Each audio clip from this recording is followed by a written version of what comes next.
우리 이제 하나님 말씀 여러분 이렇게 듣도록 하겠습니다.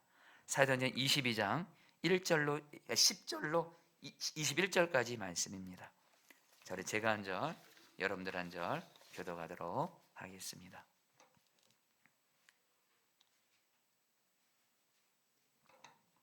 자, 교독할게요. 내가 이르되 주님 무엇을 아리까? 주께서 이르시되 일어나 다메섹으로 들어가라. 내가 해야 할 모든 것을 거기서 누가 이루리라 하시거늘 그 빛의 광채로 말미암아 볼 수 없게 되었으므로 나 함께 있는 사람들의 손에 끌려 다메섹에 들어갔노라. 율법에 따라 경건한 사람으로 거기 사는 모든 유대인들에게 칭찬을 듣는 아나니아라 하는 이가 내게 와 곁에 서서 말하되 형제 사울아 다시 보라 하거늘 즉시 그를 쳐다보았노라. 그가 또 이르되 우리 조상들의 하나님이 너를 택하여 너로 하여금 자기 뜻을 알게 하시며 그 의인을 보게 하시고 그 입에서 나오는 음성을 듣게 하셨으니 내가 그를 위하여 모든 사람 앞에서 내가 보고 들은 것의 증인이 되리라. 이제는 왜 주저하느냐? 일어나 주의 이름을 불러 세례를 받고 너의 죄를 씻으라 하더라. 예루살렘으로 돌아와서 성전에서 기도할 때 황홀한 중에 봄에 주께서 내게 말씀하시되 속히 예루살렘에서 나가라. 그들은 내가 내게 대하여 증언하는 말을 듣지 아니하리라 하시거늘 주님 내가 주를 믿는 사람들을 가두고 또 각 회당에서 때리고 또 주의 증인 스데반이 피를 흘릴 때에 내가 곁에 서서 찬성하고 그 죽이는 사람들의 옷을 지킨 줄 그들도 아나이다. 21절 다 같이 읽겠습니다. 나더러 또 이르시되 떠나가라. 내가 너를 멀리 이방인에게로 보내리라 하셨느니라. 아멘. 자, 우리 성도들 오늘 설교 제목이 주님과 동행하면서 생명을 살리는 사명을 감당하라인데요. 자, 성도들 따라 볼까요? 주님과 동행하면서 생명을 살리는 사명을 감당하라. 여러분 우리가 예수님 믿으면서 반드시 예수님 믿으면 두 가지 간증이 반드시 있으셔야 돼요. 하나는 예수님을 믿었죠. 그러면 죄사함 받은 내 안에 예수님이 성령으로 오셨죠. 내 안에 오신 주 예수님을 바라본 눈이 열려서 그 예수님을 인격적으로 만나고 그 예수님과 동행하는 거예요. 성도님들, 제가 우리 이 성령 집회 때도 그렇고 모든 예배 때 제가 누구를 바라보고 있는 줄 아세요? 제 눈이 여러분들을 보고 있는 것 같지만 여러분 솔직히 고백할게요. 이 앞에 있으면 여러분들이 잘 안 보여요. 사실은 예수님을 바라봅니다. 여러분에게 정말 이거는 성령께서 하시는 일이죠. 정말 저는 지금 저와 함께 하시는 예수님을 보이는 문처럼 바라보면서 지금 예수님을 만나고 있어요. 할렐루야. 여러분 그 증거 말할까요? 저에게 고난이 있어요. 여러분 힘든 일도 있고 문제도 있고, 근데 여러분 예수님 만나면 예수님이 내 안에 힘을 주세요. 평안을 주세요. 예수님 때문에 이렇게 웃기도 해요. 할렐루야. 지금 여러분 예수님을 저는 바라보고 만나고 있거든요. 여러분들 예수 꼭 만나시기를 축복합니다. 만나서 삶이 변화되는 거예요. 근데 또 하나의 간증이 있어야 돼요. 그것은 바로 여러분 우리가 예수님 믿고 예수님이 내 안에 계시고 그래서 우리 예수님과 동행하면서 구원받았는데 여전히 이 땅에 살려두신 이유가 있거든요. 바로 사명이 있습니다. 사명. 주님이 나에게 사명을 주세요. 나만의 사명을 주세요.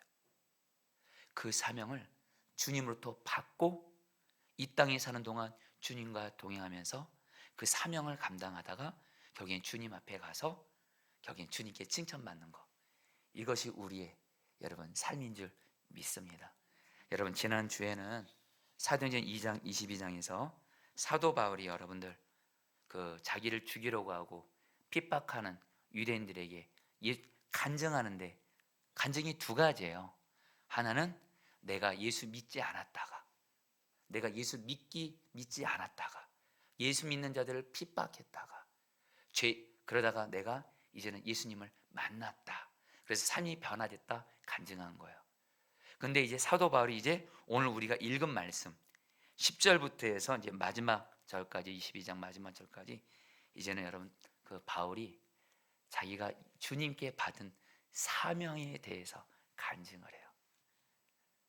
바로 나는 주님께 이러이러한 사명을 받아서 너희들에게 예수를 전하고 있다 하면서 사명을 받은 간증을 해요. 성도님들, 사명이 있으세요? 여러분들이 생각하는 사명 말고요, 이 사명이라는 말 자체는 주님께 받았다는 뜻이 있어요.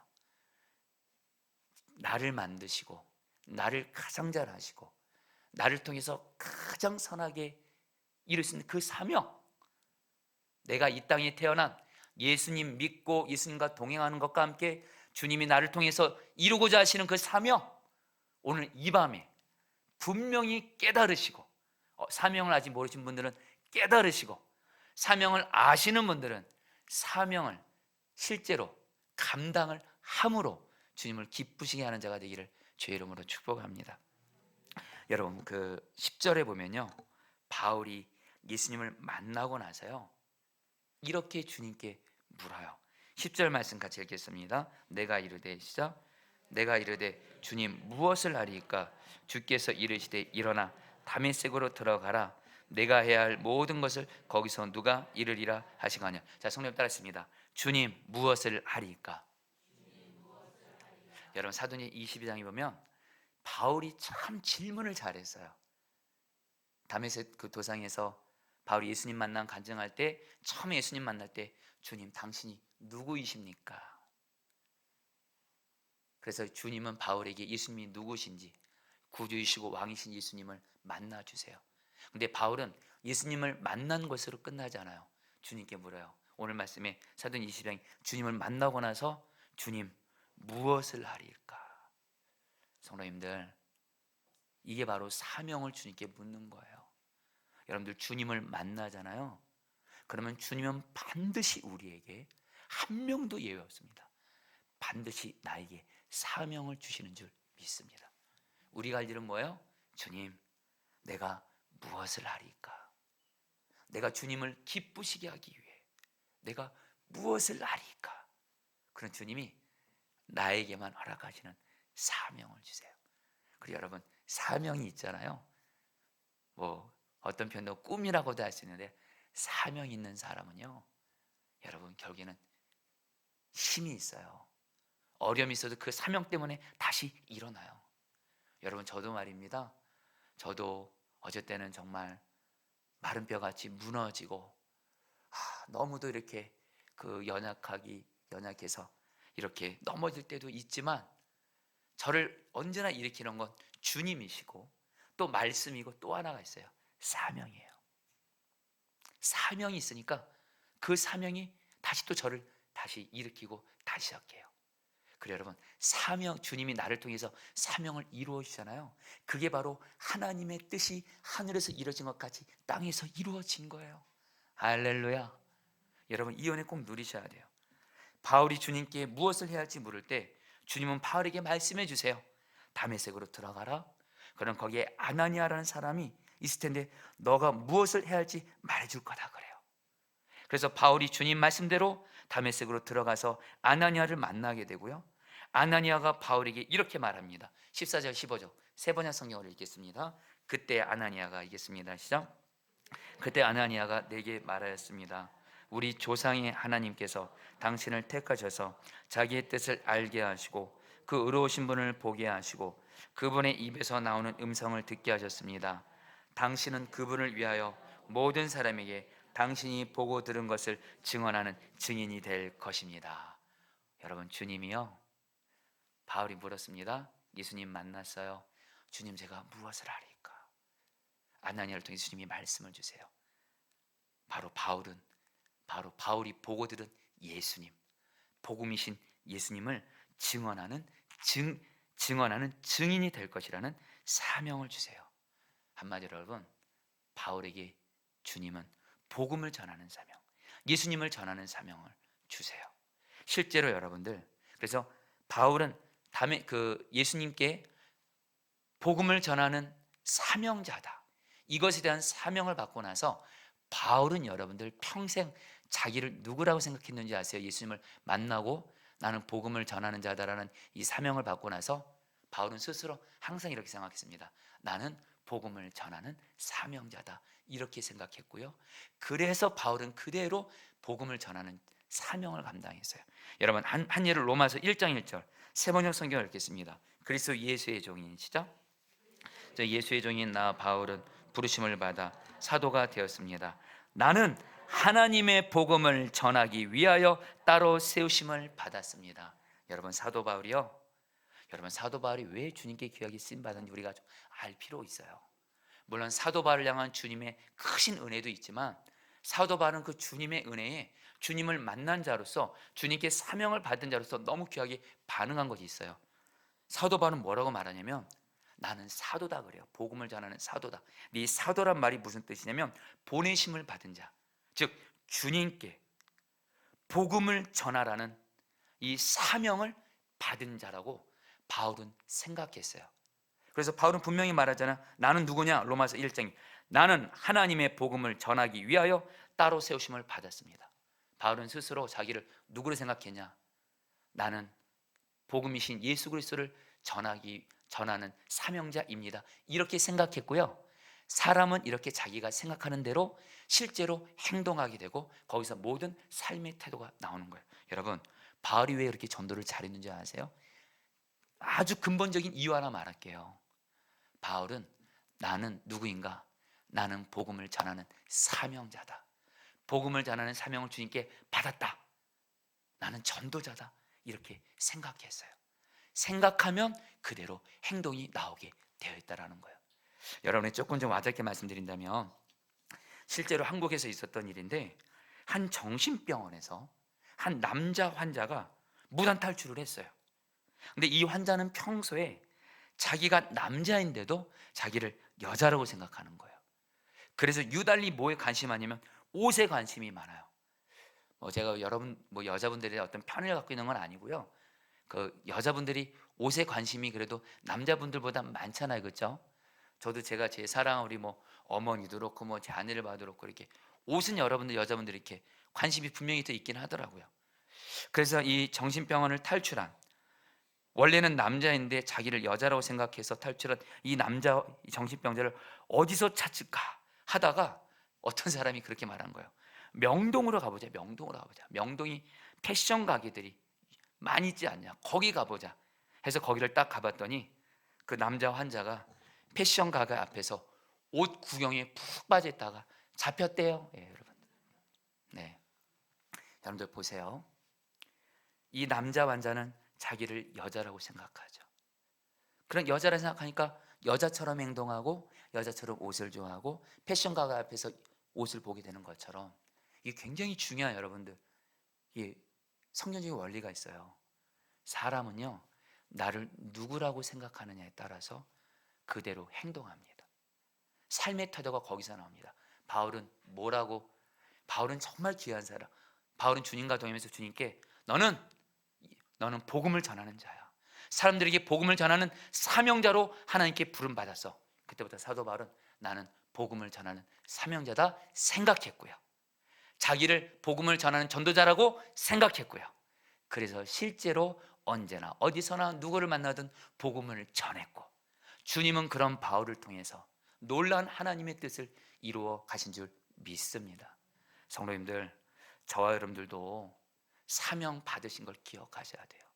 오늘 말씀에서 주님은 바울에게 아나니아를 통해서 말씀하셨지만, 여러분, 이미 주 예수님은 성경에서 예수 믿는 우리, 예수 만난 우리에게 가장 중요한 사명을 말씀하셨어요.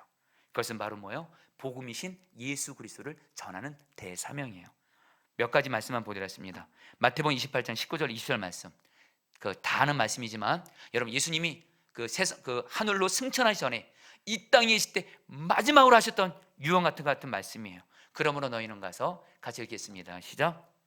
그러므로 너희는 가서 모든 민족을 제자로 삼아 아버지, 아들과 성령의 이름으로 세례를 베풀고 내가 너희에게 분부한 모든 것을 가르쳐 지키게 하라. 볼지어다 내가 세상 끝날까지 너희와 항상 함께 있으리라 하시니라. 마가복음 16장 15절 말씀입니다. 또 이르시되, 시작. 또 이르시되 너희는 온 천하에 다니며 만민에게 복음을 전파하라. 여러분, 이 두 말씀이요, 여러분, 정말 부모를 사랑하고 부모를 기쁘시게 하는 자녀들은요, 부모가 나에게 세상을 떠나기 전에 유언을 하면 그 유언을 고이 간직합니다. 제가 너무 감사한 게, 익명을 하겠습니다만 우리 교회 어떤 한 성도님이 계세요. 우리 교회에서 신앙생활 너무 귀하게 하시다가 천국 가셨는데, 그 성도님의 그 아들이 있어요. 얘는 믿음이 없었어요. 오히려 엄마를 속상하게 하고 힘들게 했던 아들인데, 엄마가 천국 가기 전에 엄마의 소원은 너가 예수님 믿는 거야. 그래서 여러분, 이 아이가요, 지금 여러분들, 우리 교회를 여러분 나오고 있어요. 예수님을 믿고 있어요. 제가 그 아이에게 물어요. 너 누구야? 너 이렇게 목사님은 네가 이렇게 교회 나와서 너무 감사해. 니네 엄마가 천국 가시기 전에 목사님에게도 하셨던 얘기가 있어. 니네 엄마는 모든 가족들이 다 예수 믿는 게 가장 간절한 소원이었어. 그러니까 얘가 뭐라고 말해? 목사님, 저 그래서 지금 포도나무 교회 나오고 있는 거고요, 엄마의 유언을 기억해서 예수님을 믿고 있다라는 거예요. 여러분, 바로 오늘 우리가 읽은 이 말씀, 여러분 복음서 보세요. 마태복음, 마가복음, 누가복음, 요한복음 끝을 다 보세요. 다 예수님이 복음을 전하러로 말씀이 맞춰져요.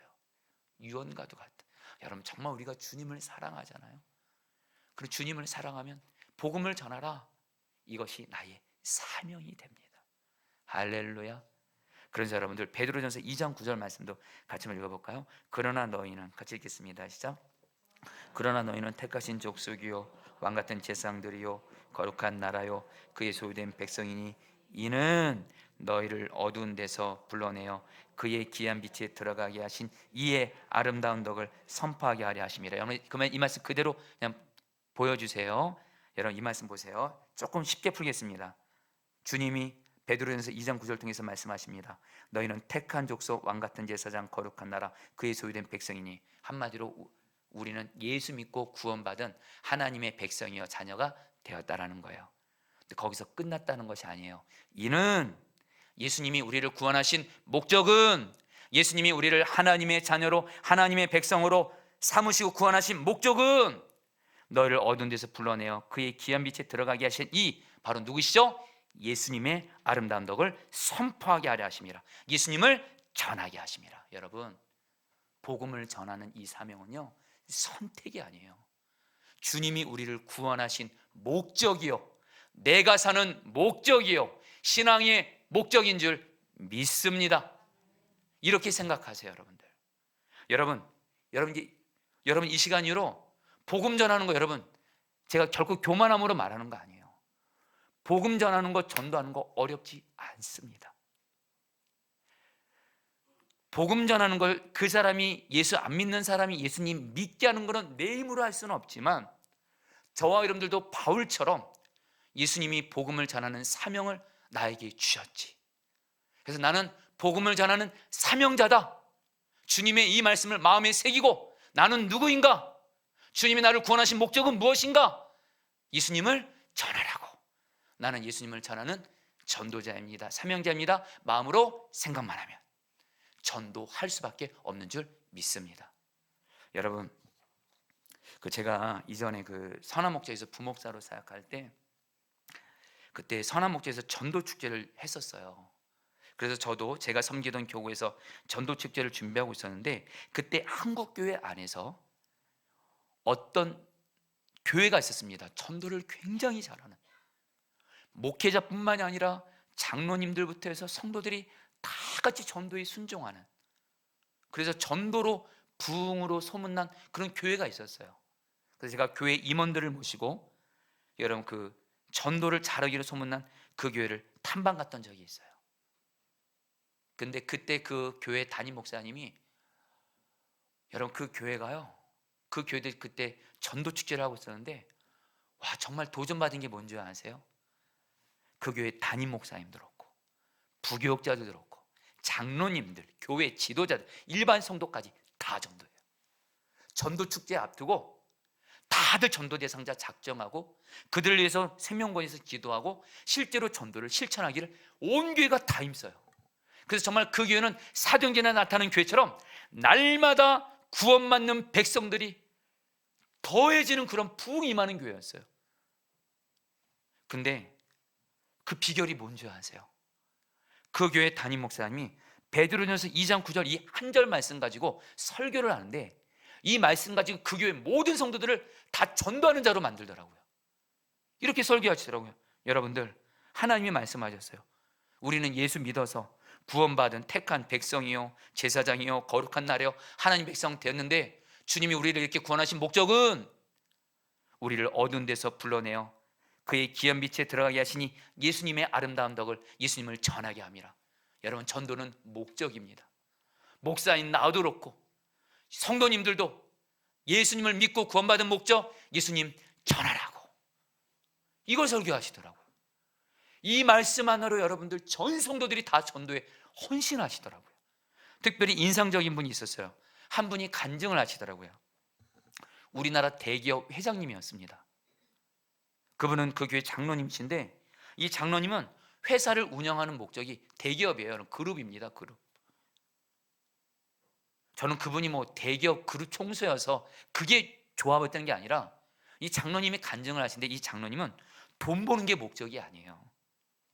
복음을 전하는 전도가 목적이에요. 그래서 한 명이라도 한 영혼 더 구원해서 하나님 나라 이 땅에 임하게 하는 게 이분의 목적이더라고요. 사업을 하는 목적, 전도 통해서 하나님 나라 구하는 거예요. 그래서 이 장로님은 나는 복음을 전하는 전도자다, 이렇게 생각하고 전도를 하는데, 회사에서 전도하고 주변 사람들 전도하면서 매년 100명 이상씩을 전도한대요. 여러분들 조금은 놀라셔야 됩니다. 100명을 매년 전도하신대요.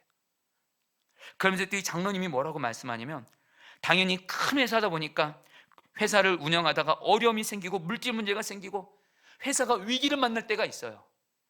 이때 이 장로님이 붙드는 건 다른 거 아니에요. 마태복음 6장 30절, 31절, 33절, 우리 너무도 잘 아는 말씀인데 혹시 있나요? 같이 읽겠습니다. 오늘 있다가 시작. 오늘 있다가 내일 아궁이에 던져지는 들풀도 하나님이 이렇게 입히시거든 하물며 너희일까 보냐 믿음이 작은 자들아. 그러므로 염려에 이르기를 무엇을 먹을까, 무엇을 마실까, 무엇을 입을까 하지 말라. 그런즉 너희는 먼저 그의 나라와 그의 의를 구하라. 그러면 이 모든 것을 너희에게 더하시리라. 장로님은 회사가 어려움 당하면 뭐 하시냐면요, 어차피 내 회사도 그렇고 미래도 이렇고 이건 하나님 손에 달려있고 하나님 아버지가 돌보실 걸 믿고 하나님 아버지 이 회사를 하나님께 맡깁니다. 오늘 있다가 내일 아궁이에 던져지는 잡초도 들풀도 하나님 아버지가 돌봐주시는데, 하나님 아버지께서 내가 운영하는 이 회사를 책임지고 돌보실 것을 믿습니다, 하나님께 맡깁니다 하면서 뭐예요? 전도하라고 하세요. 전도 통해서 하나님 나라 구해요. 그러면 이 장로님이 뭐라고 말씀하시냐면, 정말로 하나님이 그럴 때마다 이 회사를 지켜주시고 어떨 때는 매출액이 최고가 되게 하시면서 이 모든 것 더하여 주시리라, 약속의 말씀을 정말 이루신 간증을 하시더라고요. 여러분, 이거는 절대 기복신앙 아니에요. 여러분들, 기복신앙이랑 성경적인 신앙 정확히 아시길 바랍니다. 기복신앙은 하나님의 말씀대로 하지도 않으면서 복만 구하는 거예요. 근데 성경적인 신앙은 뭐냐? 하나님은 주님이에요. 왕이세요. 예수님은 왕이세요. 주님의 말씀에 순종하면서 약속의 말씀을 붙들고 기도하면서 복을 받는 건 성경적인 축복인 줄 믿습니다. 저는 이런 장로님들이 우리 교회에 많아졌으면 정말 좋겠습니다. 아니요, 반드시 이런 분들 나와야 돼요. 나오기를 기도합니다. 여러분, 부끄럽지만 여러분, 저도 여러분 지난날 돌아보면 가정의 어려움들이 많았어요. 여러분들도 가정의 어려움들이 있는 것처럼 저도 가정의 어려움들이 많았습니다. 그리고 포도나무 교회를 여러분 개척하면서 지금까지 이제 여러분 이제 4년째 이제 접어 들어가고 있는데, 여러분에게 다 말씀드렸었지만 정말 포도나무 교회가 정말 어려움을 만나고 위기를 만나는 그런 순간들이 있었습니다. 그때 주님이 저에게 하게 하신 게 뭔지 아세요? 2가지예요. 하나님 아버지께서 제 가정과 교회를 돌보아 주시겠대요. 염려하지 말라라는 거예요. 염려하지 말고 하나님 아버지를 바라보며 기도하라는 거야. 약속의 말씀 붙들고. 특별히 어떤 말씀이요? 하나님 나라 구하면 이 모든 것 더하여 주시리라 하면서 하나님 아버지께 염려를 맡기고 기도하는 것과 함께 하나를 했어요. 전도하러 갔습니다. 전도하러. 저에게 이 습관을 가르쳐준 분이 계세요.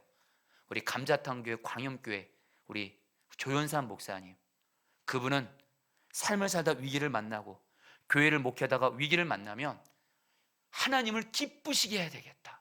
하나님, 어차피 이 문제는 하나님의 손에 달려있고 이 문제 자체를 풀어달라고 기도하는 것도 물론 좋은 거지만 하나님을 기쁘시게 하자. 특별히 하나님 나라를 구하자. 근데 바로 전도가 하나님 나라 구하는 거거든요. 전도하러 나가는 거예요. 띠 둘러매고 전도지 가지고 예수님 믿으시라고. 전도하고 돌아오면 결국에는 하나님이 교회를 신실하게 지켜가시더래요. 그래서 여러분, 저도 주님이 저희 증인이세요. 저도 교회의 어려움을 만나면, 가정의 위기를 만나면 저 중원구청 앞으로 전도하러 나갑니다. 복음을 전하러 나갑니다. 그리고 여러분에게 진실하고 고백합니다. 저 전도하는 거 어렵지 않습니다. 잘난 차려는 것이 아니에요. 물론 성령 충만도 구하는 것도 있지만 나는 복음을 전하는 자다. 저는 이렇게 그냥 저 스스로를 생각합니다. 저는 목사지만 거룩한 꿈이 있습니다. 목사님들은 교회 안에만 있다 보니까, 예수 믿는 성도들을 대상으로 하다 보니까 목회자들이 전도를 제일 못하는 거예요. 제가 그랬습니다. 제가 전도사로서 구리에서 개척할 때 제가 전도를 못하겠더라고요. 그러니까 성도들에게 전도하라고 말도 못하겠더라고요. 근데 여러분 보세요. 사도 바울처럼 여러분 이렇게 훌륭한 목회자가 있어요. 사도 바울 전도에 헌신했잖아요. 사실 목회자에게 가장 중요한 소명은 복음을 전하는 거예요. 복음을 전하는 거예요. 예수님을 믿는 성도들에게도 복음을 전할 뿐만이 아니라 안 믿는 자들에게도 복음을 전하는 거예요. 어떻게 하면 복음을 잘 전할 수 있을까? 사도 바울 통해서 깨닫게 하신 것이 있어요. 사도 바울은 나는 복음을 전하는 사명자다 생각했어요. 그래서 저도 나는 복음을 전하는 자다 이렇게 마음으로 생각하니까 복음을 전할 수밖에 없어요. 지난주 같은 경우에는 저는 이제 화요일날 저희 이제 목회자들도 전도하러 가는데 어떤 사정이 있어서 저희 아이들이 다니는 그 대하초등학교에서 거기서 전도를 했어요. 근데 여러분들 그 대하초등학교에는 아이들의 엄마들이 아줌마 부대들이 많습니다. 근데 여러분 제가 그 아이들의 엄마들한테 이렇게 복음을 전하는 게 조금은 쑥스럽긴 하더라고요. 남자가 저밖에 없어요. 할렐루야. 근데 여러분들 조금은 쑥스러워도 전혀 문제 안 됐어요. 최선을 다해서 앞에 복음을 전도지를 나눠주면서 예수님 믿으세요. 구원받으세요. 행복하세요. 전했어요. 저 자랑하는 거 아니에요. 뭘 말한 거예요? 나는 복음을 전하는 사명자다 이렇게 생각하니까 복음 전하도록 주님이 인도해 가시더라고요.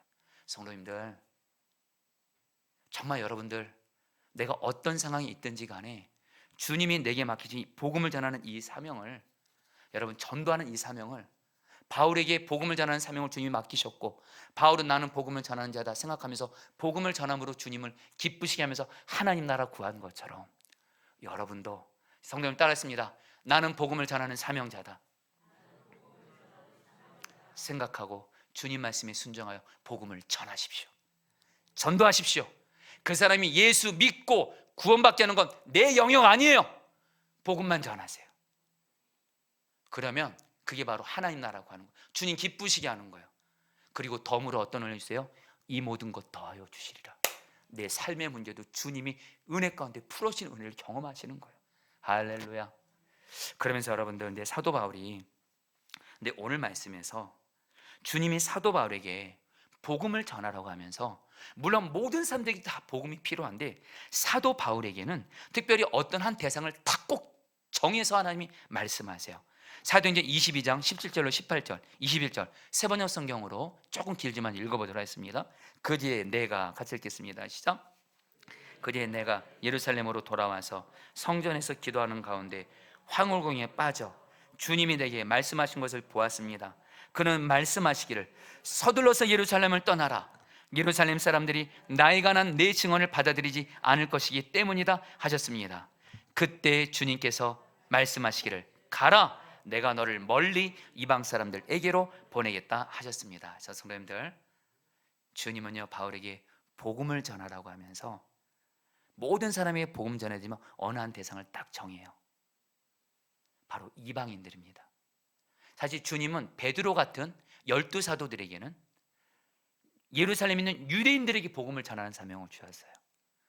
그래서 근데 바울은요 오늘 말씀에 보면 사람들이 바울이 전하는 복음을 안 들으려고 해요. 그러니까 하나님이 뭐라고 말씀하세요? 너는 이방 사람들에게 복음을 전하라면서 바울에게는 이방 사람들이라는 특정한 사람들에게 복음을 전하게 하고 그들에게 사랑을 실천하면서 그들의 생명을 살리는 사명을 주셨다는 거예요. 성도님들, 주님은 우리에게 사명을 주시는데 어떤 사람이 생명을 살리라고 복음도 전하고 그들에게 사랑을 실천하면서 그의 생명을 살리라고 사명을 주시는데, 성도들 꼭 기억하세요.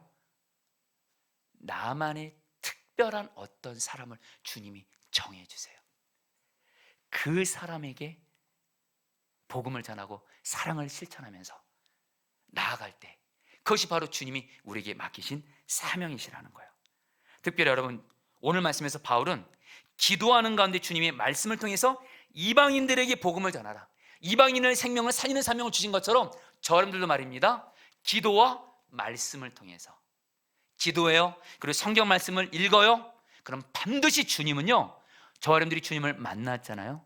주님을 만난 우리에게 기도와 성경 말씀을 통해서 특별히 주님이 나를 통해서 어떤 사람에게 복음을 전하고 어떤 사람에게 사랑을 실천하고 어떤 사람의 생명을 살리라고 우리에게 사명을 주시는 줄 믿습니다. 여러분에게 좀 이 부분에서 굉장히 귀한 증인 한 사람을 얘기해 들어볼게요. 여러분 조지 밀러 아시죠? 너무도 많이, 저도 설교 중에 얘기했지만 5만 번 기도 응답 받았다고 하죠.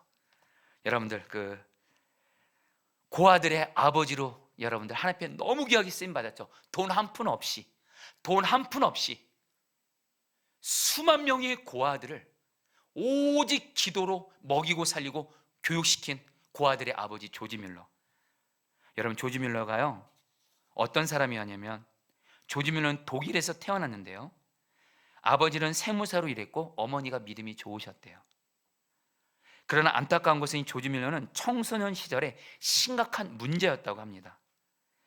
14살 때 교회에서 세례는 받았지만 형식적으로 교회만 다녔을 뿐 16살 때부터 습관적으로 도둑질을 잘했다 그래요. 도둑질, 거짓말을 그렇게 잘했대요. 그리고 그리고 음주에 빠졌대요. 갑자기 제가 읽으면서도 놀래네요. 15살, 16살에. 그리고 5주 동안 감옥에서 지냈대요. 갈수록 태산이네요. 16살 때 5주 동안 감옥에 들어가고. 조지 밀러가 나중에 1825년에 예수님을 인격적으로 만나서 회심하거든요. 근데 조지 밀러가 뭐라고 말하냐면, 자기가 청소년 때 이렇게 말했대요. 내가 짓지 않는 죄가 거의 없었다, 이렇게 말할 정도로 완전히 여러분들 그냥 죄덩어리였어요. 그냥. 심지어 이 조지 밀러가 자기 어머니가 임종하는 순간에도 뭐하고 있었냐, 어머니 옆에 있었던 것이 아니라 술에 취한 채 길거리를 배하고 있었대요. 이거 너무 심한데요 진짜. 근데 여러분들, 이 조지 밀러가 어떤 일이 생겨요? 청년 때 어느 한 친구의 인도로 우연히 기도 모임에 참석하게 돼요. 그 기도 모임에 참석한 사람들을 보니까요, 이 사람들은 자기가 여태까지 만났던 기독교인들과 다르더래요. 진실하더래요. 겉가속이 똑같더래요. 진실한 가운데 그 사람들과 같이 기도를 하는데 거기에 주님의 임재가 임한 거예요. 결국엔 그곳에서 조지 밀러는 예수님을 나의 구주, 나의 주님으로 인격적으로 믿고 만나게 되는데, 그때 조지 밀러가 하나님께 이렇게 고백했대요. 주님, 드디어 제가 오늘 당신의 것이 되었습니다. 이렇게 고백을 했대요. 그리고 나서 어떻게 했는지 아세요? 주님, 제가 무엇을 할까요? 그러니까 주님이 조지 밀러에게 선교사가 되도록 인도해 가시더래요. 그래서 여러분들, 조지 밀러는 1829년 24살 때 유대인들을 선교하기 위해서 영국 런던으로 오게 됩니다. 그 영국 런던으로 와서 여러분, 결국에는 여러분도 결국에는 그 신학도 여러분들 그 독일에서 공부한 거 가지고 결국엔 목회자가 돼서 브리스톨에 있는 베데스다 교회에서 목회하면서 한 교회를 부흥시키는 귀한 통로가 돼요. 조지 밀러 목사님이 목회를 굉장히 잘하셨대요. 근데 어느 날입니다, 이 영국의 브리스톨에 콜레라가 급속하게 퍼지면서 수많은 사람들이 죽어가는 거예요. 특별히 사람들이 죽어가면서 수많은 고아들이 길거리에 놓여진 거예요. 조지 밀러 목사님은 한 교회 안에 목회하면서 목회를 하고 있는데 당장 세상을 나가보니까 콜레라가 전염병이 퍼지면서 수많은 고아들이 엄마 아빠가 죽은 거예요. 전염병으로. 고아들이 먹을 거 없이 갈 데 없이 놓여져 있는 거예요. 순간에 조지 밀러 목사님이 큰 충격을 받습니다. 그런 가운데 주님이 조지 밀러 목사님에게 야고보서 1장 27절 말씀을 줍니다. 이 말씀 같이 읽어볼까요? 하나님 아버지 앞에서, 시작. 하나님 아버지 앞에서 정결하고 더러움이 없는 경건은 곧 고아와 과부를 그 환난 중에 돌아보고 또 자기를 지켜 새 속에 물들지 아니하는 그것이니라. 하나님 아버지 앞에서 정결한 경건은 고아를 환난 중에 돌보는 거다. 이 말씀을 주세요. 그리고 조지 밀러 목사는 목회를 내려놓습니다. 그리고 1835년부터 고아원 사업을 시작하는데 돈 한 푼 없이. 근데 하나님이 약속의 말씀을 줘요. 시편 82편 10절 말씀. 너의 입을 크게 열라 내가 채우리라. 이 말씀 붙들고 실제로 조지 밀러 목사님은 돈 한 푼 없이 오직 기도를 하나님께 나아가서, 실제로 조지 밀러 목사님이 하나님께 받은 돈이 어떤 사람이 우리나라 돈으로 한 사람이니까 한 몇백억이 되더래요. 그래서 여러분 수많은 고아들을 여러분들 믿음으로 양육하고 살렸다라는 거예요. 조지 밀러 목사님에게는 고아들에게 복음을 전하고 사랑을 실천하는 사명을 주었죠. 성도님들, 주님이 저 여러분들에게도, 주님이 다시 한번 바울에게는 이방인을 생명을 살리는 사명을 주시고, 조지 밀러에게는 고아들의 생명을 살리는 사명을 주시고, 저와 여러분들에게는 나만의 또 어떤 사람의 생명을 살리는 사명을 주시는데, 이 사명을 기도와 말씀을 통해서 반드시 받으시기를 축복합니다. 할렐루야. 특별히 여러분들, 주님은 성경 기도와 말씀을 통해서 우리에게 사명을 주시는데, 특별히 우리는 일반적으로 이 세 가지를 가지고 내게 있는 사명을 알 수가 있어요. 자, 성도님들 한번 따라 보겠습니다. 남들보다 조금 더 가진 것이 사명이다. 여러분, 내가 남들보다 뭐 조금 더 가졌어요? 지식을 더 가졌어요? 물질을 좀 더 가졌어요? 건강을 더 가졌어요? 그거 그냥 조금이라도 없는 자들에게 나누는 거 사명이에요. 또 하나, 성경 따랐습니다. 부담감이 사명이다. 자꾸 주님은요, 우리가 사명으로 섬겨야 될 사람을 보면 부담감을 주세요. 어떤 사람은 가난한 사람을 보면 부담감이 생겨요. 그 사람은 가난한 사람에게 복음 전하고 사랑 실천하는 게 사명이에요. 어떤 사람은 장애인들을 보면 부담감이 생겨요. 대표적인 분이 여러분 우리나라 홍정길 목사님이라는 분이 계신데, 정말 한국 교회에서 정말 존경받는 어르신인데, 홍정길 목사님은 당신도 그렇고 당신 가족들 중에 장애인이 없어요. 장애인이 없는데 여러분 아시죠? 우리 한국에서 가장 장애인 사역을 잘하는 교회 중에 하나가 우리 여러분들 홍정길 목사님이 섬겼던 교회에서 운영하는 미랄 학교잖아요. 홍정길 목사님이 어떻게 장애인 사역했는지 제가 간증을 들었거든요. 너무 단순하더라고요. 어느 날 성경 말씀이 있는데, 하나님은 고아들 장애 성경 말씀을 읽다가 하나님이 장애인들에 대한 부담감을 주시더래요. 그때부터 장애인들을 섬기는 목회를 하지 않으면 안 되는 거예요. 그래서 여러분들 장애인 목회 시작해서 홍정일 목사님 등에서 얼마나 많은 장애인들이 여러분들 귀한 생명이 살아난 줄 몰라요. 어떤 사람은 다음 세대를 보면 부담감을 주세요. 성도님들, 부담감이 사명이에요. 그리고 한 가지만 더 나눌게요. 성도님 따라합니다. 아픔이 사명이다. 성도님들, 왜 하나님이 우리에게 아픔을 허락하실까요? 여러 가지 이유가 있겠지만 그 아픔을 통해서 나 같은 아픔 있는 사람들 살리라고. 여러분, 암 환자에게 최고의 위로자는 누굴까요? 암투병 경험이 있는 사람이에요. 깨어진 가정을 가장 여러분들 살릴 수 있는 사명자는 누굴까요? 내가 깨어진 가정의 아픔을 아는 자예요. 어떤 사람이 가족을 잃은 사람에게 최고의 위로자가 될까요? 여러분, 가족 잃어버리잖아요. 이거는 상상할 수 없는 고통이에요. 제가 우리 교회 성도들 중에도 사랑하는 가족을 먼저 떠나보내고 자녀를 먼저 떠나보는 그 성도들의 그 아픔을 보면서 이거는 그 누구도 이해 못해요. 여러분들, 함부로 그분들 앞에 가서 이해한다 이런 말 하면 안 돼요. 정말요. 근데 이런 사람은 얘기할 수 있어요. 나도 가족을 잃은 아픔이 있어요. 나는 당신을 이해합니다. 여기서 여러분 생명 살리는 역사가 일어나는 거예요. 여러분, 미국의 성공한 사업가이자 정치인 중에 릴랜드 스탠퍼드라는 사람이 있어요. 이 사람은 결혼 18년 만에 아들을 얻습니다. 18년 만에 여러분들 아들을 얻었어요. 그의 나이 44세고 그의 아내가 40세 때 어렵게 아들을 얻었는데, 이 아들이 15살 때까지 잘 자라다가 갑자기 건강이 나빠지는 거예요. 그래서 아내가 이 아들의 치료를 위해서 유럽으로 떠났는데, 이 아들이 여행 중에 장티푸스에 그만 걸리게 됩니다. 그리고 1년간 더 앓다가 16살에 죽고 말아요. 그때 이 아이의 아버지인 스탠퍼드는 아들을 잃고 식음을 전폐하고 완전 절망에 빠집니다. 완전히 마른 뼈가 되어버려요. 그런데 어느 날입니다. 그 세상을 떠난 아들이 꿈속에 나타나더래요. 그래서 아빠 이렇게 말하더라. 아빠가 이렇게 슬퍼하기에는 할 일이 많아요. 하나님과 이웃을 위해서 사세요. 나 같은 아이들을 위해서 아빠 살아주세요. 꿈에서 그렇게 나온 거예요. 잠을 깬 스태퍼들은 정신이 번쩍 들면서 사명을 깨닫게 됩니다. 내 아들은 비록 죽었지만 이 나라의 불쌍한 아이들, 이 아이들을 내가 교육을 위해서 대학을 세우겠다.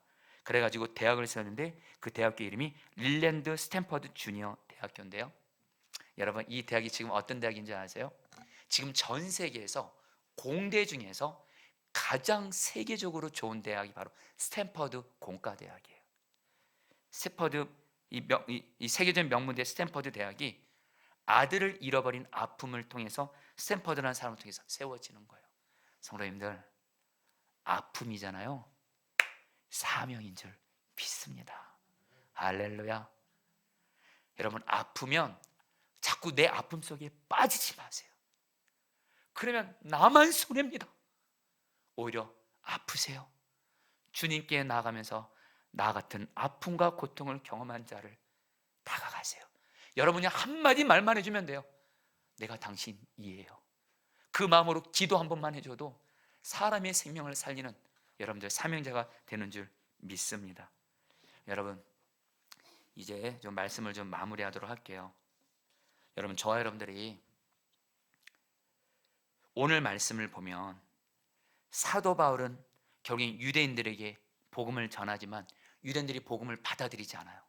결국 바울을 죽이려고 합니다.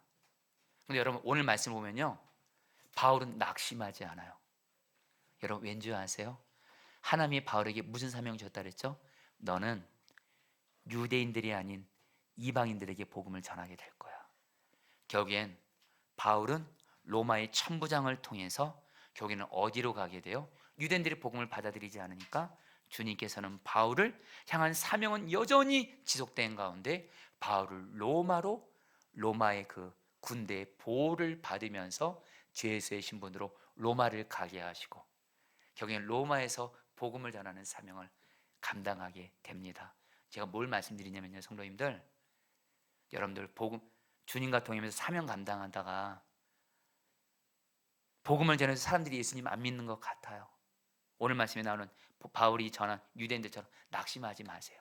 우리는 주님과 동행하면서 사명만 감당하면 됩니다. 그럼 주님이 모든 건 다 알아서 가장 좋게 역사하세요. 할렐루야. 다시 한번 말씀드립니다. 여러분, 이번에 우리가 부활절 생명권 축제 앞두고 우리 전도 대상자들 기도하고 있잖아요. 아마 이거 하신 분들이 그런 분도 있을 거예요. 목사님, 나 그동안 전도 축제 이것 때문에 수없이 내 가족들, 내 전도 대상자들 위해서 기도도 해봤고 전도도 해봤고 사랑도 실천해봤지만 아직도 구원 못 받았어요. 걱정하지 마세요, 여러분들. 오늘 말씀에 사도 바울도 전도 못했습니다, 여러분들. 유대인들 예수님 안 믿었어요. 그러나 사도 바울은 나는 주님과 동행하면서 복음을 전하는 사명에 순종만 했을 뿐 나머지는 다 주님께 맡겼어요. 주님은 바울에게 가장 좋은 것을 응답해 주셨어요. 저 여러분들도 주님이 주신 말씀 따라 사명만 감당하면 되는 줄 믿습니다. 그러면서 여러분들에게 좀 간절히 나누는 건 뭐냐면 마가복음 바로 우리 3장 말씀, 마가복음 3장 14절 15절 말씀 같이 한번 좀 읽어볼까요? 이에 12를 세우셨으니, 같이 읽겠습니다. 시작. 12를 세우셨으니 이는 자기와 함께 있게 하시고 또 보내사 전도다 하며 귀신을 내쫓는 권능도 가지게 하려 하심이로라. 자, 성도님들, 오늘 이제 여러분 그 예수님이 제자들에게 사명을 주십니다. 너희들 전도해라, 귀신 쫓아내라, 병든 자 고치라. 근데 이 사명 바로 앞에 뭐가 나와요? 성도들 따라했습니다. 자기와 함께 있게 하시고. 예수님은 제자들에게 사명을 줄 때 너희들의 능력으로, 너희들의 방법으로, 너희들의 머리로, 너희들의 힘으로 사명 감당하라고 하지 않았어요. 주님과 함께 하면 돼요. 주님과 동행만 하면 주님이 나에게 능력 주셔서 우리는 전도도 능히 할 수 있고, 귀신도 쫓아낼 수 있고, 병도 고칠 수 있는, 생명을 살리는 주의 통로가 되는 줄 믿습니다. 여러분, 저는 오늘 말씀을 통해서 저를 돌아봐요. 여러분, 주님은 저에게도 특별한 사명을 주셨어요. 주님은 물론 모든 사람에게 복음 전해야 되죠. 그러나 저는 약한 자에게 주님이 복음 전하는 마음 주셨어요. 가난한 자들, 가정이 깨진 자들, 노숙자들, 몸과 마음이 병든 자들, 고아들, 독거노인들, 자살하는 사람들, 예수 믿지 않는 자들, 노숙자들. 여러분, 제가 왜 약한 자들에 대해서 주님이 사명을 주는지 아세요? 사연이 있어요. 제가 청년 때입니다. 저도 예수님 만나고 나서 주님께 물었어요. 주님, 제가 무엇을 해야 합니까? 주님을 기쁘시게 하기 위해. 그때 주님이 쓰던 말씀이 마태복음 25장 35절 40절 말씀이었어요. 혹시 PPT가 있나요? 우리 포도나무 교회도 이 말씀에 세워진 건데 같이 읽겠습니다. 내가 줄일 때에 시작. 내가 줄일 때에 너희가 먹을 것을 주었고, 목마를 때에 마시게 하였고, 나그네 되었을 때에 영접하였고, 헐벗었을 때에 옷을 입혔고, 병들었을 때에 돌보았고, 옥에 갇혔을 때에 와서 보았느니라. 40절. 임금이 대답하여 이르시되 내가 진실로 너희에게 이르노니 너희가 여기 내 형제 중에 지극히 작은 자 하나에게 한 것이 곧 내게 한 것이니라. 이 말씀을 청년 때 저에게 주셨습니다. 저에게 뭐라고 말씀하시냐면요, 제가 주님 만나고 나서 사랑하는 정원아, 이제 내가 너에게 약한 자를 보여줄 텐데, 약하고 고통당하고 힘든 사람들 보여주면 그 사람이 바로 나야. 그를 나라고 생각하고 사랑으로 제발 잘 섬겨다오. 청년 때 이 사명을 받았고, 이 말씀을 받고 나서 그때 제가 청년부 때 제 청년 후배 중에 하나가 있었는데 어떤 큰 고통으로 굉장히 힘들었었어요. 그때 주님이 이 청년 후배가 예수님처럼 보여지게 하시더라고요. 그래서 이 청년 후배를 예수님이라고 생각하고, 제가 아닙니다, 예수님과 동행하면서 그를 위해서 눈물로 기도해주고 내게 있는 것을 나누면서 그에게 사랑을 실천했을 때 그 후배 청년이 제 앞에서 눈물을 흘리더라고요. 감동받아서. 그때 주님이 저에게 어떤 일을 준지 아세요? 그 후배, 눈물을 흘리고 있는 그 후배의 얼굴이 예수님의 얼굴로 쫙 바뀌는 거예요. 그때 주님이 저에게 주신 말씀, 약한 자를 사랑으로 감동시키면 그것이 바로 주님을 감동시키는 거라는 거예요. 그래서 여러분, 제가 약한 자 목회를 주님이 하게 하신 거예요. 성도님들, 주님께 오늘 사명 분명히 받고 주님과 동행하면서 우리 사명 감당하다가 주님 앞에서 기쁘게, 주님을 기쁘시게 하는 자 되시기를 축복합니다. 자, 우리 사명 찬양 같이 하도록 하겠습니다.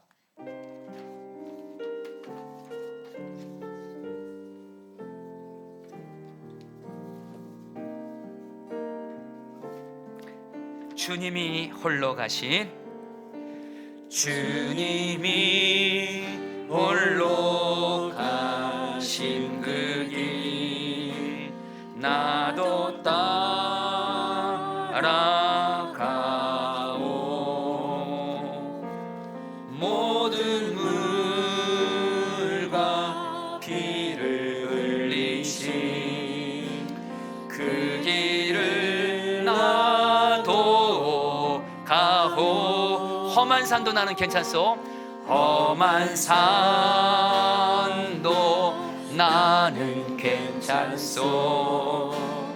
바다 끝이라도 나는 괜찮소. 죽어가는 저들을 위해 나를 버리길 바라오. 나를 버리길 바라오. 우리 하나님 아버지께 고백합니다. 아버지, 나를 보내줘. 아버지, 나를 보내주오. 나는 달려가겠소. 나는 달려가겠소.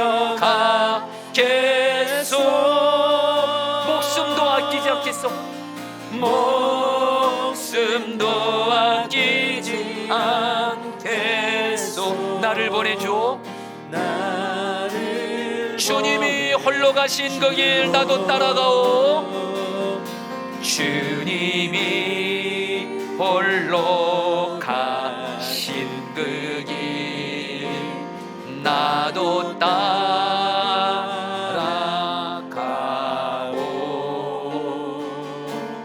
모든 물과 피를 흘리신 그 길을 나도 가오. 험한 산도 나는 괜찮소.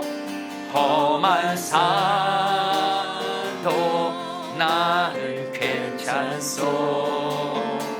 바다 끝이라도 나는 괜찮소.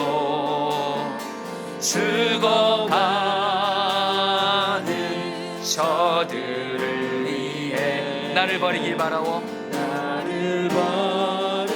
세상이 나를 미워해도 나는 사랑하겠소. 세상이 나를 미워 나는 사랑만 하겠습니다. 나는 사랑하게 세상을 구원한 십자가, 세상을 구원한 십자가 나도 따라가오. 나도 우리 마지막으로 찬양합니다. 주님이 홀로 가신 그 길 나도 따라가오. 주님이 홀로 가신 그 길 나도 따라갑니다. 예수님 나도 따라가오. 모든 물과 피를 흘리신 모든 물과 피를 흘리신 그 길을 나도 가오. 험한 산도 나는 괜찮소. 험한 산도 나는 괜찮소. 바다 끝이라도 나는 괜찮소. 죽어가는 저들을 나를 버리기 바라오. 나를 버리 생명을 버리면서까지 나를 사랑한 주님, 생명을 버리면서까지 나를 사랑한 당신, 나를 사랑 이 작은 나를 받아주십시오. 주님, 이 작은 나를 받아주 나도 사랑하오. 아버지 나를 보내주오. 찬양합니다. 아버지 나를 보내주오. 아버지 나를 보내 나는 달려가겠습니다. 사명을 감당하러 나는 달려가겠소. 목숨을 아끼지 않겠소. 목숨을 아끼지 나를 보내주오. 세상이 나를 미워해도 나는 사랑만 하겠습니다. 세상이 나를 미워해도 사랑만 하겠습니다. 주님, 나는 사랑하겠소.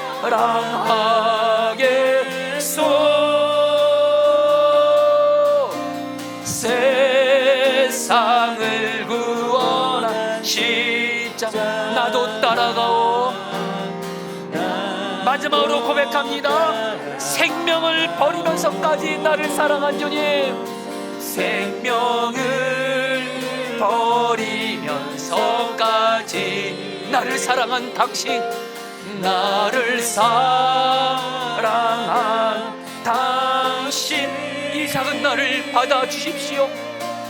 이 작은 나를 받아주오. 나도 사랑하오. 아멘. 베드로전서 2장 9절 말씀 붙들기도 하겠습니다. 그러나 너희는 택하신 족속이요 왕같은 제사장들이요 거룩한 나라요 그의 소유가 된 백성이니 이는 너를 어두운 데서 불러내어 그의 귀한 빛에 들어가게 하신 이 예수님의 아름다운 덕을 선포하게 하려 하심이라. 우리 성도님들, 이 시간에 성도님들, 나에게 염려할 만한 문제가 있을 겁니다. 그것이 물질의 문제든 질병의 문제든 가정의 문제든 직장의 문제든 사랑과의 관계의 문제든, 여러분 마태복음 6장 말씀처럼 하나님 아버지께서 내 삶의 모든 것을 책임지고 돌보아 주시니 하나님 아버지께 모든 염려 맡기겠습니다. 나는 바울처럼 하나님, 나를 구원한 목적이 복음을 전하는 이 사명 통해서 하나님 나라 구하게 하신 건데 주여, 내가 모든 염려 하나님 아버지가 돌보실 걸 믿고 맡기면서 나는 복음을 전하는 사명자입니다. 복음을 전하며 하나님 나라를 구하게 하여 주옵소서. 그래서 나를 통해 하나님 나라가 이 땅에 임하여 주옵시고, 그런 가운데 내 삶의 문제도 이 모든 것 더하여 주심으로 부러지는 은혜를 덤으로 베풀어 주시옵소서. 주여 한번 부르고 기도하겠습니다. 주여, 주님 기도합니다. 주님, 목숨도 아끼지 않겠소. 복음을 전함으로 나의 모든 염려, 나의 모든 염려를 하나님 아버지께 맡깁니다. 나의 모든 염려를 하나님 아버지께 맡깁니다. 나는 복음을 전하는 자입니다. 나는 복음을 전하는 자입니다. 복음을 전하는 사명을 받은 자로서 하나님의 나라를 구함으로 하나님을 기쁘시게 하게 하여 주옵소서. 하나님을 기쁘시게 드리게 하여 주옵소서. 주님, 모든 염려 하나님 아버지께 맡깁니다. 모든 염려를 하나님 아버지께 맡깁니다. 모든 염려를 하나님 아버지께 맡깁니다. 복음을 전함으로 하나님 나라를 구함으로 하나님을 기쁘시게 드리게 하여 주옵시고, 이 모든 것도 더하여 주옵소서. 나의 삶의 문제도 더불어 풀어주시옵소서. 주여, 복음을 전하는 사명자입니다. 복음을 전하는 사명자입니다. 복음을 전하는 사명자입니다. 복음을 전하는 사명자입니다. 복음을 전하는 사명자입니다. 복음을 전하는 사명자입니다. 주님, 주님, 주님 다스려 주시옵소서. 역사하여 주시옵소서. 여러분, 저는 계속해서 기도할 때, 여러분 정말 이번에 우리 사순절 특별 새벽 기도회 때 내 가족들을 포함해서 내 주변에 예수 믿지 않는 전도자들의 생명권을 위해서 전도하기 위해서 나를 전심으로 드리게 하여 주십시오. 하나님, 내 사랑하는 가족들 예수 믿고 구원받게 해주십시오. 내 주변에 내 전도 대상자들 예수 믿고 구원받게 하시고, 내가 그들이 예수 믿고 구원받을 때까지 어떤 어려움이 있어도 주님과 동행하면서 끝까지 전도해서 주님, 복음을 전하는 사명자로서 내 주변에 있는 모든 가족들, 전도 대상자들이 다 예수 믿고 구원받게 해 주십시오. 주여 한번 부르고 기도하겠습니다. 주여, 주님 기도합니다. 주님, 주님, 주님, 아버지, 주님, 나를 보내주오. 주님, 나는 달려가겠소.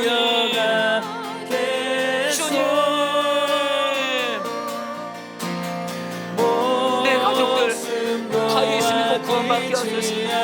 끝까지 사랑을 실천하며 전도하게 하시고, 다 예수 믿고 구원받게 하소서. 전도 대상자들에게 복음을 전하게 하시고, 복음을 전하게 하시고, 그들이 예수 믿고 구원을 얻게 하여 주십시오. 예수 믿고 구원을 얻게 해 주십시오. 주님, 절대로 포기하지 않습니다. 나의 가족들과 나의 전도 대상들의 생명권을 위해서 전도를 포기하지 않겠습니다. 기도를 포기하지 않습니다. 끝까지 복음을 전합니다. 구원하여 주십시오. 구원하여 주십시오. 구원하여 주십시오. 다스려소서. 오늘 말씀 사도행전 22장 10절 22절 말씀 붙들고 기도했습니다. 내가 이르되 주님 무엇을 하리까? 주님께서 말씀하시기를 가라, 내가 너를 멀리 이방 사람들에게 보내겠다 하셨습니다. 성도님들, 주님은 바울에게 바울이 복음을 전하고 사랑을 실천할 바울이 사명으로 섬길 대상을 분명히 말씀해 주셨습니다. 여러분 오늘 이 시간 기도하세요. 혹시 지금 내가 예수님을 믿고 만났는데도 주님이 특별히 어떤 영혼들을 섬기라고, 어떤 사람들을 섬기라고 아직 모르시는 분들은, 주님 내가 무엇을 하리까, 내가 어떤 사람들의 생명을 살리리까, 나에게 분명히 말씀해 주십시오.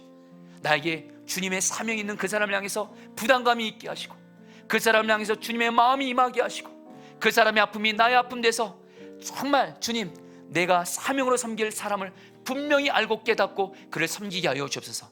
특별히 우리 가운데는 지금 하나님이 나에게 어떤 사람을 섬기라고 이미 사명으로 주신 분들이 있습니다. 여러분 구하세요. 하나님이 나에게 사명으로 섬기라 하신 그 영혼들, 그 사람들을 생명 살리는 자로 나를 써 주시옵소서. 그래서 주님을 기쁘시게 해드리게 하여 주옵소서. 주여 한번 부르고 기도하겠습니다. 주여, 주님께 나를 받아 주님,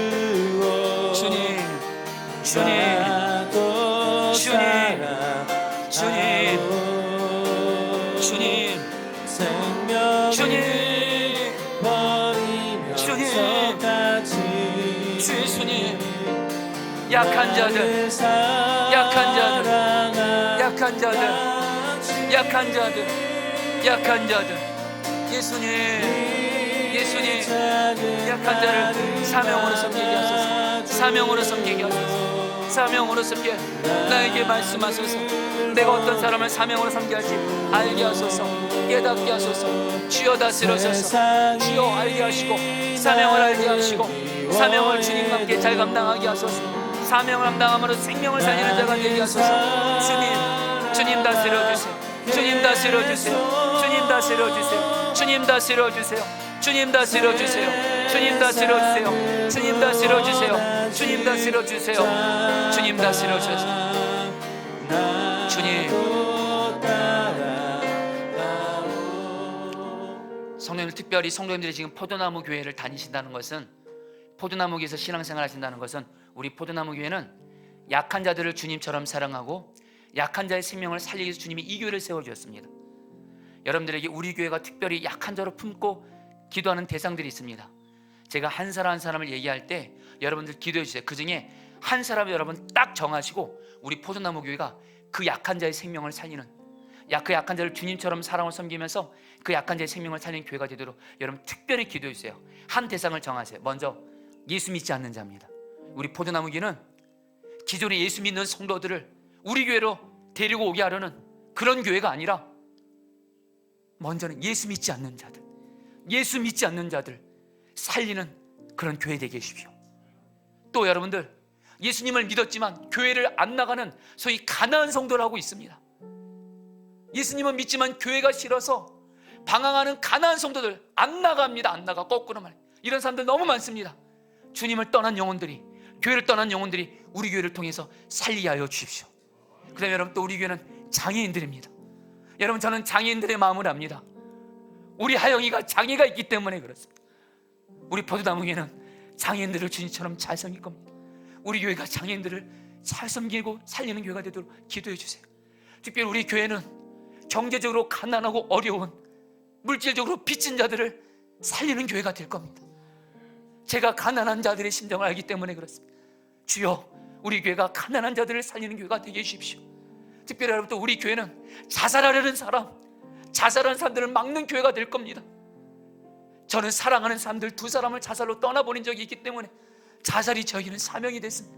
자살은 막는, 우리 교회가 자살을 막는, 자살하는 약한 자의 생명을 살리는 교회가 되게 해주십시오. 또 하나, 여러분, 노숙자들, 우리들은 잠잘 곳 있고 고할집이 있지만 하루하루 어디서 먹고 살아야 할지 모르는 노숙자들을 하나님, 우리 교회가 사명으로 그들을 섬기게 해주십시오.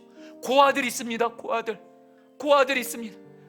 여러분, 저는 이번에 제 아내가 아프면서 우리 아이들이 아빠도 있고 할머니도 있고 엄마가 정기적으로 와서 돌봐준데도 우리 아이들이 엄마가 하루라도 없으면 우리 아이들이 우는 걸 봤습니다. 고아들의 아픔은 상상할 수가 없는 고통입니다. 주여, 우리 교회에게 고아들을 살리는, 고아들을 섬기는 은혜를 베풀어 주십시오. 그리고 여러분, 마지막으로 우리 어려운 목회자들, 어려운 선교사님들, 우리 홀로 사모가 되신 분들 잘 섬길 겁니다. 여러분 기도해 주세요. 지금까지 말씀 모든 것 드린 것 중에 우리 포도나무 교회가 바로 그 약한 자를 주님처럼 섬기면서 그들의 생명을 살리는 교회가 되어지게 하여 주옵소서. 주여 한번 부르고 기도하겠습니다. 주여, 주님